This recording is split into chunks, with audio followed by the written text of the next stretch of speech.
Yes, Kenya. Tamu sana, yes, tamu sana. Yes. About 2 days ago now, Pauline Njoroge, a very, very close Uhuru Kenyatta ally and a Kieleweke blogger, posted something through her social media accounts.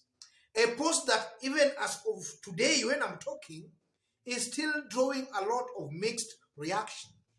If you go through the comments after she posted that, a majority of commentators are actually in support of what Pauline Njoroge had actually posted.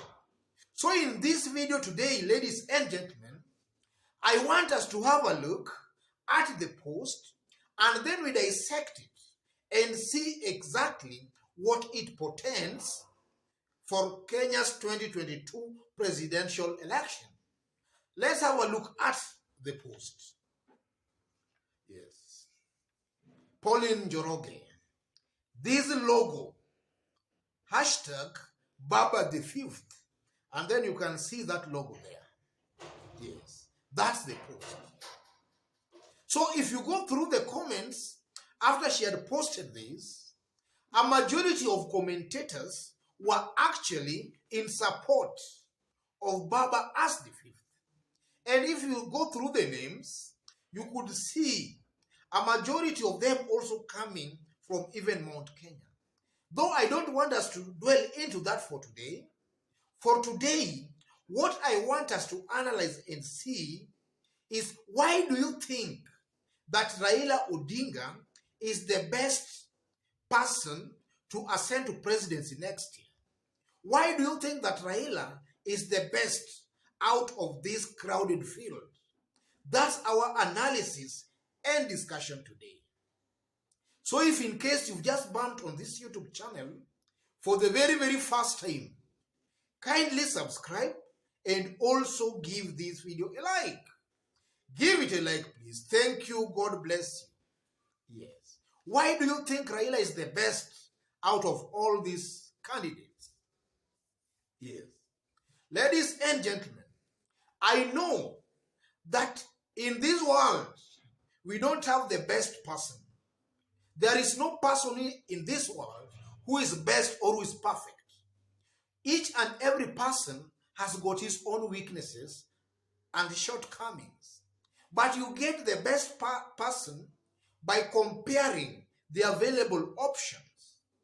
So in Kenya today, we have been given some options for the presidency.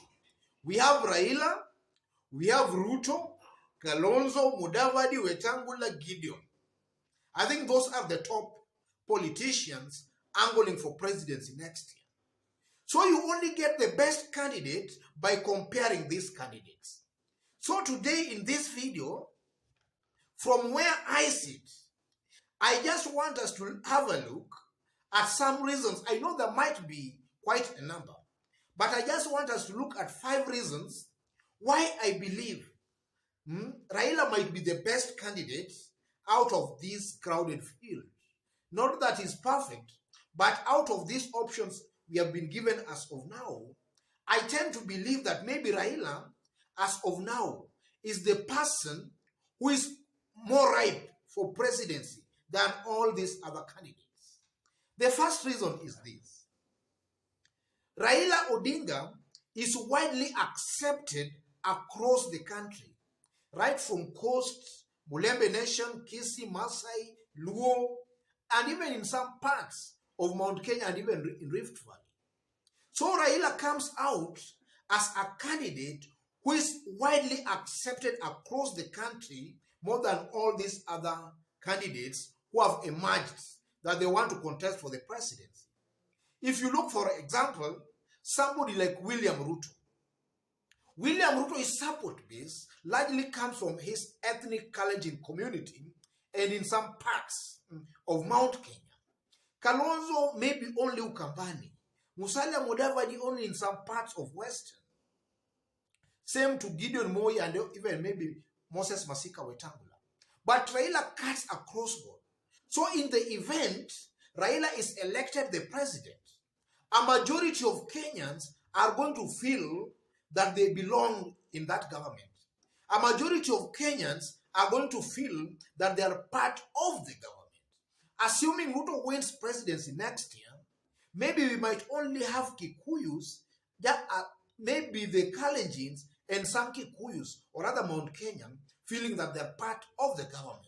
An example of what happened in 2013 and also in 2017. If Kalonzo wins, then you can see that a majority of Kenyans will also feel left out of government. So Raila I think, is the candidate who is more ripe than all these other candidates, simply because his support cuts across the country. If he wins, a majority of Kenyans will feel they are part of the government. So because of that, I feel Raila is, as of today, comes out as more qualified than all these other candidates. And then secondly, Raila's advanced age is also a boost to his presidential bid as compared to these younger politicians. Assuming some of these younger politicians win presidency next year, maybe they will still want to boast, amass all the mistresses, all the women they can get around them. But I believe that Raila, as of now with this advanced age, I don't think he has time for all that show off because he has seen it all. He has no time to amass more mistresses and more women around him because of also his advanced age. And then also the younger politicians can even reduce this country to some kind of a dictatorship state where we can find them even changing the constitution because they still have the luxury of age. They can change the constitution so that they can hang and stick to power. So because of that again, I find Raila coming out as the more better, or rather as the best candidate amongst all these available options as of today. And then thirdly, Raila has also proven to be a team player. If you look at Raila's brand of politics, Raila is an idealist. He has studied Kenyan politics pretty well, and he knows that in Kenya, or rather in Africa, Africans are still divided along ethnic lines. And we cannot pretend that now we are like the developed countries, the United States, or such like countries, where they look at an individual in terms of his capability or what he can do. In Africa, it's all about ethnicity. So Raila comes out as a team player because he knows that in Africa or in Kenya, that's the nature of our politics. So Raila tries to build coalition. He brings on board all these top leaders who are coming from these communities. He brings them on board so that they can have one coalition. And in doing that, he's just actually uniting Kenyans down there. Compare that to maybe William Ruto or some of these leaders. William Ruto believed that he want to go it alone. Selfishness, maybe. The truth of the matter, assuming he wins with that kind of a mentality, he can turn into a dictator. He can turn into a dictator because now nobody will talk. But assuming you win with all these ethnic leaders around you, then these ethnic leaders will somehow act as they'll be checking you. You can't just turn into a dictator because they can just abandon you and form other alliances and you can be voted out. So I also believe that Raila is a team player and is also an idealist. Somebody who has studied Kenyan politics pretty well. So if elected, he's going to bring all these leaders together in his government, and every segment of the country will feel represented in his government. And then fourthly, ladies and gentlemen, Raila is coming out as somebody who is not vengeful. He is patient and very persistent. He pursues a cause he believes in to its bitter end or to its logical conclusion. Yes. In fact, we have been told before that if you have nothing to die for, then you have no reason to live. Raila has come out to be somebody who, if he believes in a cause, he pursues it to its bitter end, or rather to its logical conclusion. So assuming that kind of a person is maybe elected as the president, I strongly believe that maybe if he believes that its infrastructure, he wants to make sure that as he exits the stage, Kenyans will have developed infrastructures. I believe he will pursue that to its logical conclusion compared to these other candidates. William Ruto, being Raila's main rival, is coming out as somebody who has nothing. He stands for nothing. He says one thing today, another thing tomorrow.